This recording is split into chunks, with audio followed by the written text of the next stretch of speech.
Yang kelima, tiada memperbanyaki daripada makanan yang halal waktu berbuka, dengan sekira-kira memenuhi ia akan rongga perutnya, maka tidak ada daripada wadah yang lebih dimurkai kepada Allah Ta'ala daripada perut yang penuh daripada sesuatu yang halal.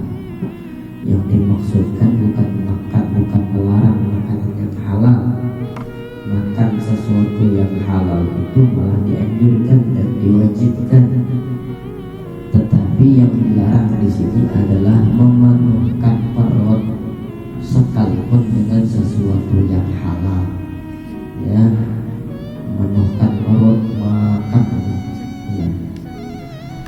Pas berbuka puasa itu semua masuk. Es masuk, apalagi sop buahnya masuk, kue beli 10.000 masuk, belum lagi nanti makannya nasi 3 kali nambah. Wah, tak tahu lagi lah. Seteko itu air es teh 1 teko dia apa lah kata dia halal kan? Iya, itulah yang dinamakan orang yang geluju ya. Nah, di antara kesempurnaan orang yang berpuasa mengurangi makan makanan ketika sedang berbuka, dalam artian bukan berarti tak makan yang halal, makanlah yang halal, tapi jangan berlebihan gitu kan, sekalipun sesuatunya halal. Karena Allah murka kepada orang yang penuh perutnya dengan sesuatu ya, walaupun sesuatu itu halal. Pak dan ingat lagi dengan orang, bahkan sampai gak diingat lagi dari Allah. Yang keenam, bahwa adalah hatinya sesudah berbuka bergantung antara takut dan harap karena tidak tahu apakah diterima puasanya, maka ia dari orang yang muqarrabin atau orang yang dekat dengan Allah, ataukah ditolak puasanya, maka ia daripada orang yang dimurkai. Dan hendaklah seperti itu antara takut dan harap pada akhir tiap-tiap ibadah. Maksudnya apabila kita selesai mengerjakan salah satu ibadah, maka hendaklah tafakkur sebentar, takut kalau ibadah tersebut tidak diterima Allah Subhanahu wa Ta'ala, dan mengharap supaya diterima. Jadi yang keenam, di antara penyempurna ibadah berpuasa ialah timbul di dalam hati bergantung antara rasa khauf dengan rasa raja. Ya, khauf dengan raja itu mana yang tidak utamakan? Antara khauf dengan raja. Dia wajib berbarengan itu antara raja, pengharapan dengan Allah, wal khauf, takut dengan Allah, itu akan berbarengan. Akan tetapi ar-raja awsa'u minal khauf.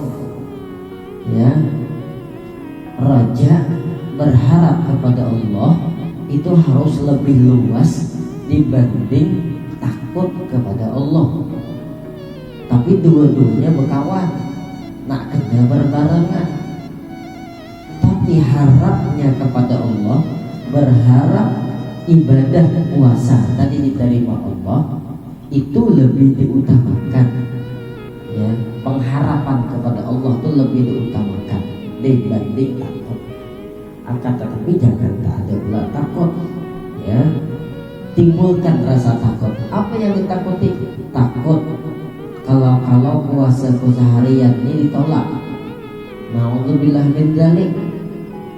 Tandanya kalau kita puasa ditolak, maka artinya kita termasuk orang yang dimurkai.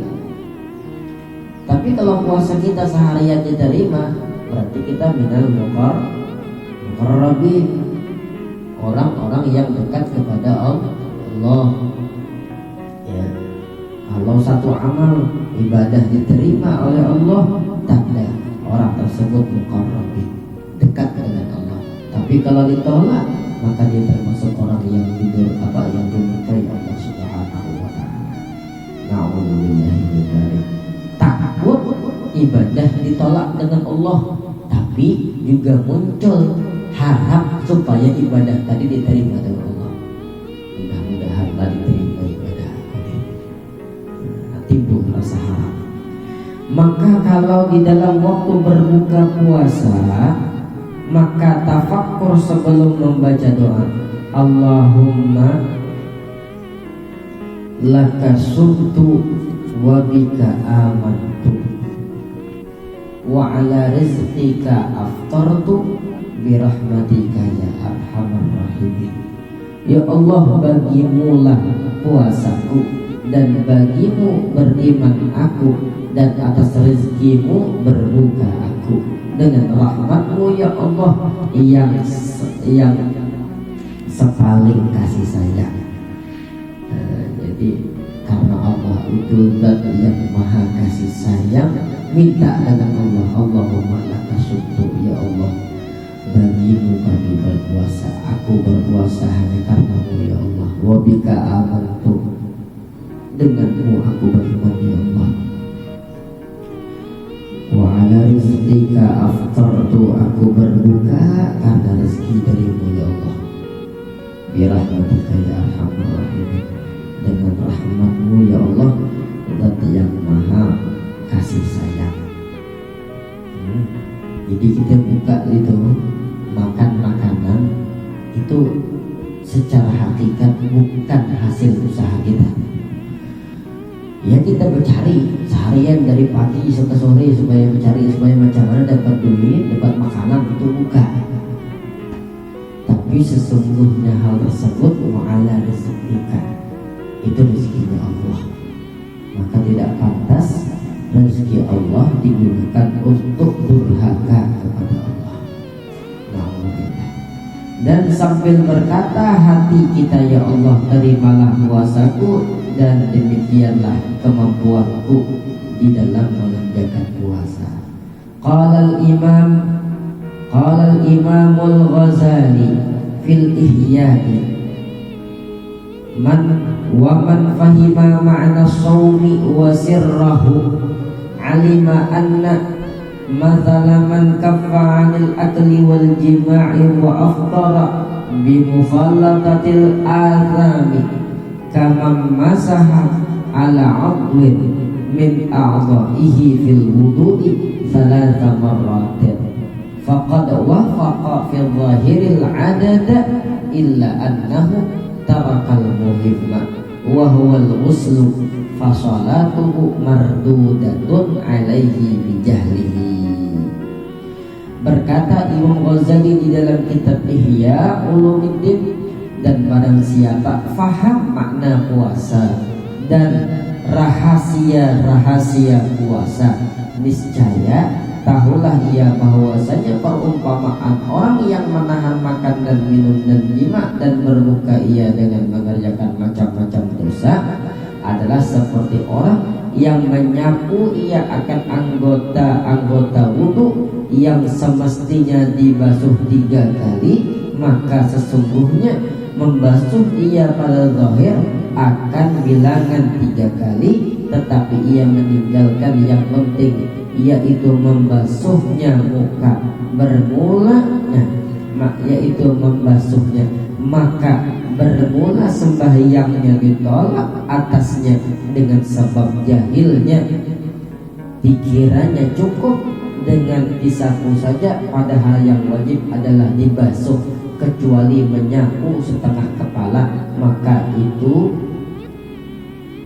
mencukupi.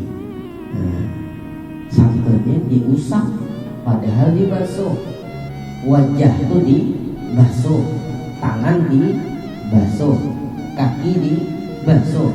Yang diusap itu cuma kepala dalam rukun wudu. Kalau telinga hukumnya sunnah, dalam rukun wudu yang wajib dibasuh apa dia? Wajah, kedua tangan sampai siku dan kaki sampai mata kaki. Ya, idza qumtum ila sholati faghsilu wujuhakum wa aydiyakum. Ayat itu faghsilu wujuhakum wa aydiyakum ilal marafiqi. Yang dibasuh wajah sampai kedua tangan sampai siku, kemudian wamsahu biruusikum. Yang diusap apa? Kepala tidak dibasuh tapi diusap cukup.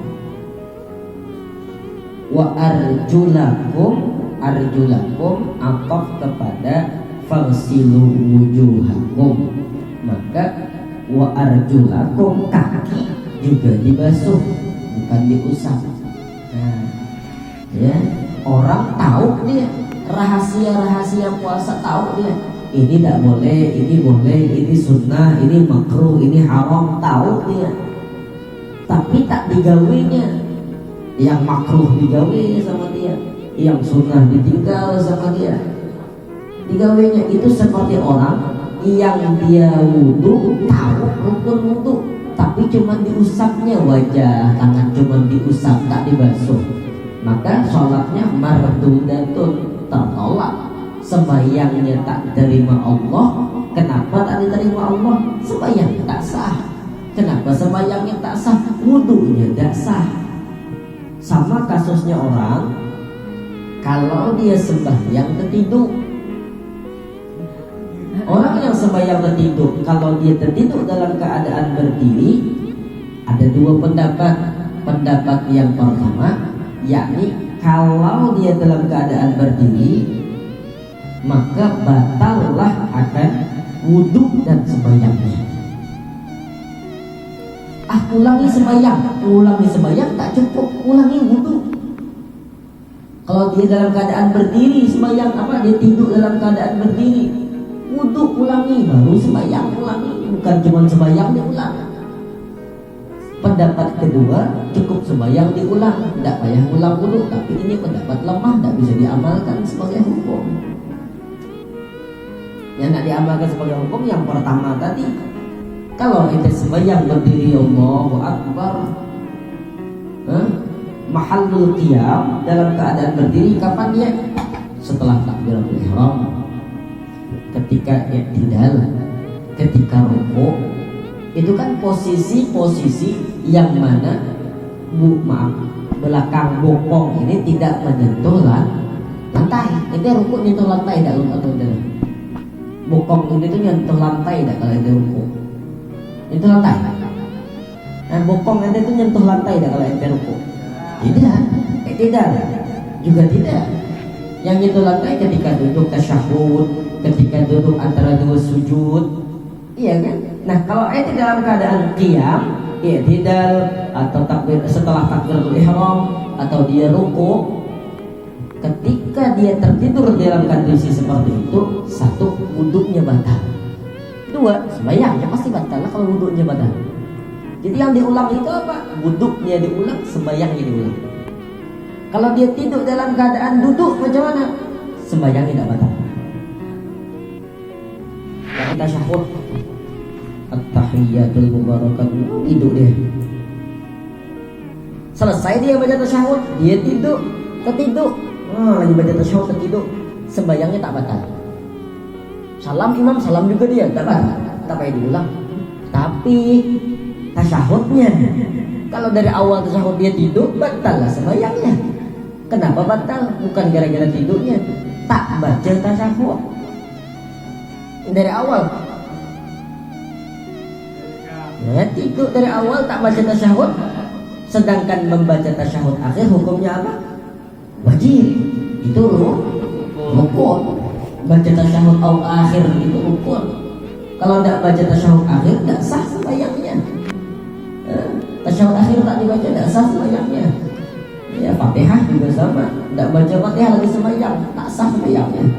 Ya, itu rukun. Ya, tidak bisa ditinggal rukun ya kan. Wa mathalu man aftara bil akli wa sama bi jawarihi anil makarihi kaman qasal a'dahu wallahu a'lam.